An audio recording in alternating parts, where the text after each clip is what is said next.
Halloween in Throne and Liberty is coming to an end. We've also got some important notes from the devs to share, along with some update changes, particularly for the bow, that you may want to take note of. So again, Halloween is ending, which means you need to go and use up and spend the currencies that you have left remaining. As per the devs, it's ending this Wednesday, November the 13th, which very likely means the Haunted Labyrinth will no longer be here, so if you have any candy corns remaining, be sure to use them, unless you're okay with missing out on said rewards. Also spend your currency here. Unfortunately, we probably won't get a weekly reset before the merchant's gone. But moving on to some more important details, the devs announced they will be changing the random queue party matchmaking. Currently, people can queue up to it and reject after they see what dungeon they're getting and just keep doing that, and it ends up in a pretty bad experience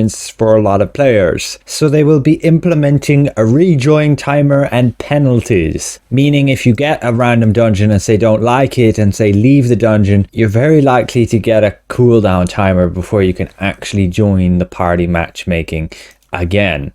Along with, if you join the matchmaking here and then reject, you'll probably also get a cooldown timer. Very similar to what we find in arenas. But do note, they also confirm that an additional style of co-op dungeon is coming soon with a repeatable dungeon experience. This will very likely be 2-star co-op dungeons. But I'm very interested to see what they will do for the repeatability aspect. Currently, you're stuck at only being able to open the chest 3 times per day, which definitely lacks that repeatability sense, but we'll have to wait and see. On from there, we actually have a change to the devoted shield for the bow upcoming. Now, we've already seen that it's getting nerfed, reworking its effect to only trigger when you drop below 30% health, and then having a 60-second cooldown. In its current state, it's kind of busted, with a chance to trigger every time you receive a weaken effect, giving you 3000 shield. This can stack multiple times then as well. You can see this guy posted a clip on Reddit where he literally has his buddy just standing there, and while he's using his crossbow abilities, which all apply a weakened effect when he uses the lightning infusion, he just keeps re-triggering the shield and pretty much makes the guy invulnerable. So this is honestly a good change. It allows us crossbow users to actually make use of our kit. But what is this buff I speak of? Well, the shield will actually go to 6500. And now it will be a guaranteed shield whenever you drop below 30% health. So in every other situation where you're not just fighting a crossbow user who keeps applying weakens to you, and you're just fighting, say, a greatsword user or a staff or a bow user,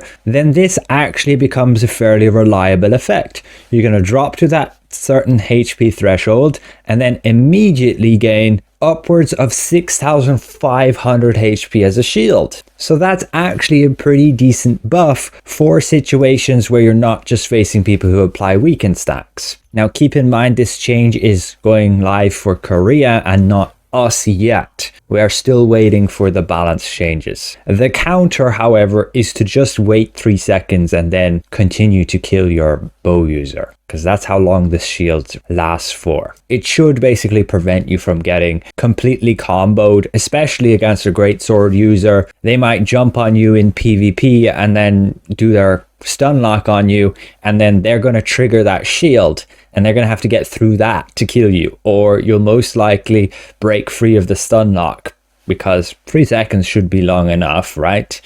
Now, I did cover all of the other expected changes to come, particularly a lot of adjustments to how healing is going to work in this video. Some significant changes to healing and cleansing, and even some damage buffs here and there. On a last note, you might be suffering this as well. The economy seems to be dwindling. We've gone past the honeymoon phase where there were loads of new players and everybody was buying everything. At this point, the prices have really plummeted, and it's gotten a lot harder to make Lucent.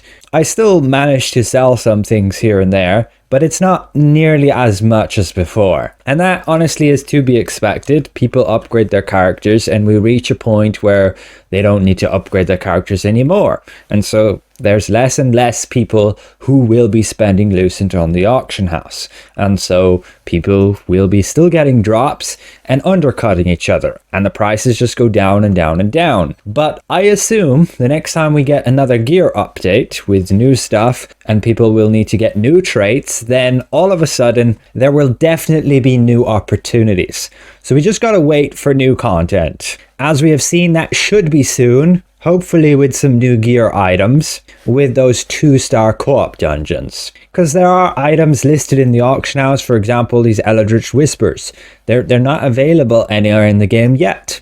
So they most likely will be coming in the next set of content where they're not adding tier 2 gear yet. Because this is not tier 2. Same with this pendant. It's not tier 2 gear. It's not available in the game yet. So these are kind of things we can expect to come in the future. They will allow you to diversify your build and have alternative pieces, but nothing like game-changing, increasing your power level. If you've maxed out at this point, it is pretty much just waiting for tier 2, other than slightly min-maxing here and there. But ultimately, the Halloween event is over, and some of you are definitely thankful for that. Personally, I couldn't stomach running that dungeon so much either. I have a backlog of 23 candy corns to get through. Will I do them all? We shall see. Maybe they'll even give us a boon and leave the dungeon up for another week, for as long as those candy corns actually last, which is actually another 9 days. Or they give us an exchange where we can trade them in for some useful items. Maybe not as much as if you had actually run the dungeon, but just something so that we can